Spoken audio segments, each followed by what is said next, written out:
Dando continuidade à parte 1 do vídeo que tratamos do direito penal sistêmico, aplicação sistêmica do direito penal, eu acho interessante a gente fazer uma abordagem agora com relação às possíveis práticas de como a gente pode utilizar a postura sistêmica, né, com relação ao direito penal. Então, nós terminamos aquele vídeo trabalhando com a ideia da necessidade de você observar autor e vítima e todas as suas relações que envolvem, né? E mencionei também um trabalho que fizemos com relação à constelação sistêmica na execução penal, que originou o livro com esse mesmo nome, Constelação Sistêmica na Execução Penal, Metodologia para sua implementação. Mas esse movimento de aplicação das constelações sistêmicas na execução penal é apenas uma possibilidade que nós temos de trabalhar de forma sistêmica no direito penal, gente. Nós temos uma área de atuação muito ampla. Nós precisamos compreender que esses espaços precisam ser criados pelos atores jurídicos, seja o Ministério Público, seja o juiz, seja o advogado. Esses espaços podem ser criados e nós temos permissivos legais para que a gente consiga implementar uma postura sistêmica e restaurativa dentro do sistema penal, do sistema prisional também. Então, não é apenas na execução de pena que nós poderemos trabalhar. Por exemplo, nós temos a possibilidade de trabalhar de forma sistêmica com relação à violência doméstica. Mesmo que não exista uma possibilidade de exclusão de pena ou isenção de pena em razão da proibição da própria Lei Maria da Penha, mas nós temos sim a possibilidade de trabalhar com autor e vítima separadamente ou em conjunto, se for o caso, em oficinas sistêmicas e restaurativas, visando com que eles compreendam não a necessidade de uma restauração entre eles, um retorno, que muitas vezes não é o necessário, mas que eles compreendam a motivação desses delitos e possam compreender da onde isso surge e como isso pode ser feito, como pode ser trabalhado para que isso não se repita. Porque um dos grandes problemas na violência doméstica é a repetição de padrão.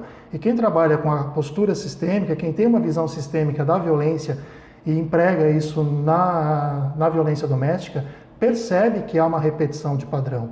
Então, esses movimentos sistêmicos, essas oficinas sistêmicas, elas podem ser feitas sim com relação à violência doméstica.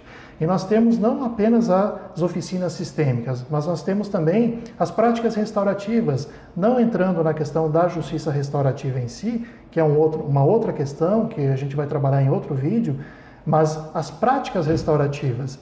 Essas práticas restaurativas, elas podem ser implementadas com a presença das partes ou com a presença de umas das partes apenas, e nós temos resultados muito satisfatórios em comarcas onde isso é aplicado. Então vejam, as práticas sistêmicas, as práticas restaurativas na lei, na violência doméstica, nós poderemos trabalhar com isso já na fase da delegacia, né? Nós podemos trabalhar implementando isso já na fase da persecução penal, poderemos trabalhar no curso do processo ou depois na execução de pena. Lembrando que há a possibilidade, inclusive, do juiz utilizar como atenuante genérica a participação das partes em oficinas sistêmicas. Isso é permitido pelo Código Penal. Como é uma atenuante genérica, ela abre a possibilidade para que o juiz crie um espaço para isso. Então é possível sim. Nós temos também a possibilidade de trabalhar de forma sistêmica e restaurativa dentro do Juizado Especial Criminal, nas chamadas audiências de conciliações, não a transação penal, não o subsídio processual, que muitas vezes é uma imposição do Ministério Público, mas naquela audiência prévia de conciliação, se nós tivermos um conciliador, um mediador, um facilitador que tem uma percepção sistêmica, é possível nesse momento fazer com que as partes compreendam tudo o que envolve essa questão da violência de forma sistêmica e restaurativa.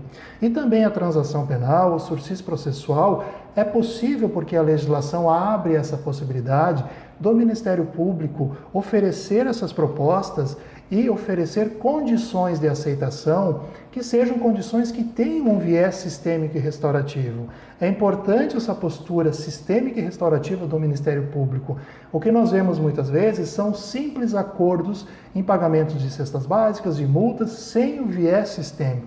Não há um sentido nessa transação penal e nesse sursis processual.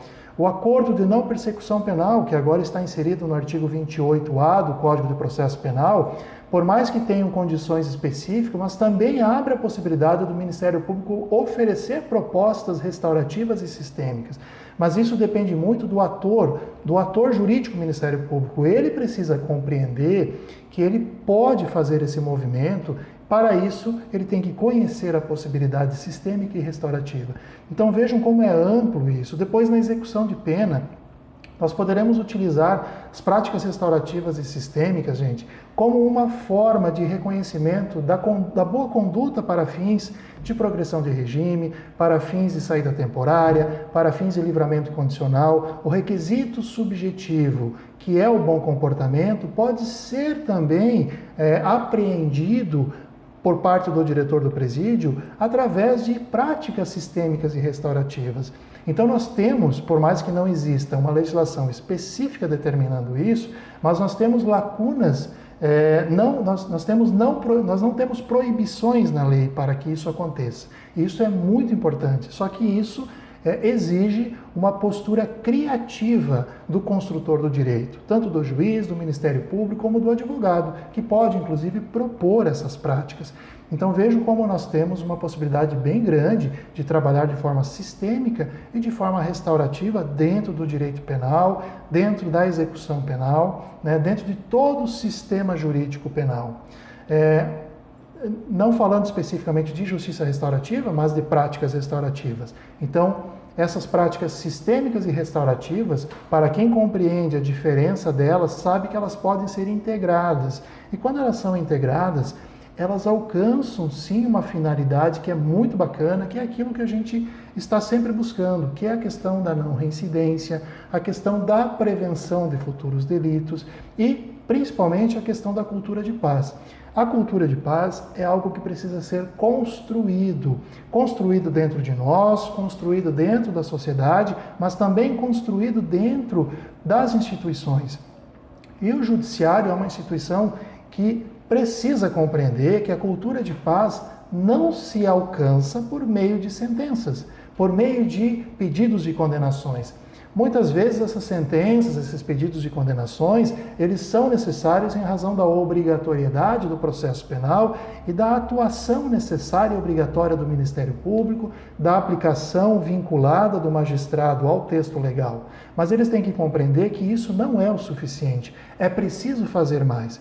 É possível fazer mais. E a proposta e o convite que esse movimento sistêmico e restaurativo dentro do direito penal tem, é justamente para que a gente amplie esse olhar, amplie as possibilidades e comece a criar espaços para que essas práticas restaurativas e sistêmicas sejam implementadas, sem a finalidade de isenção de pena, sem a finalidade de alteração da pena em si, focando nas relações, focando no bem viver, focando no depois. Esse é o objetivo principal. Isso é possível de ser feito. A execução penal, quando a gente trabalha com o egresso, é muito interessante trabalhar com ele quando ele retorna à sociedade, trabalhar de forma inclusiva, então levando a família, aqueles que têm interesse, para o sistema prisional para fazer um círculo restaurativo de acolhimento desse preso na sua família. Tudo isso é possível, tudo isso é necessário, tudo isso dá para fazer. Só falta criatividade, boa vontade, tanto do diretor do presídio, nesse caso, que não precisa, inclusive, nem de autorização legal. Não há necessidade nem de ter o advogado, o Ministério Público ou o juiz presente. Isso é um ato administrativo de administração do presídio. É um ato gerencial e o diretor pode fazer. Então vejam quanta coisa pode ser feita. Então essa postura sistêmica dentro do direito penal, essa atuação restaurativa e sistêmica dentro do direito penal é que a gente denomina de direito penal sistêmico, né? Dentro daquelas 3 dimensões que vimos na parte 1 do vídeo, a questão do direito penal enquanto sistema de garantias, depois o direito penal numa segunda dimensão enquanto atuação dos sujeitos processuais e, por fim, a observação da relação do conflito em si. Então, precisamos pensar diferente e isso é possível. A provocação que fica é: vamos tentar.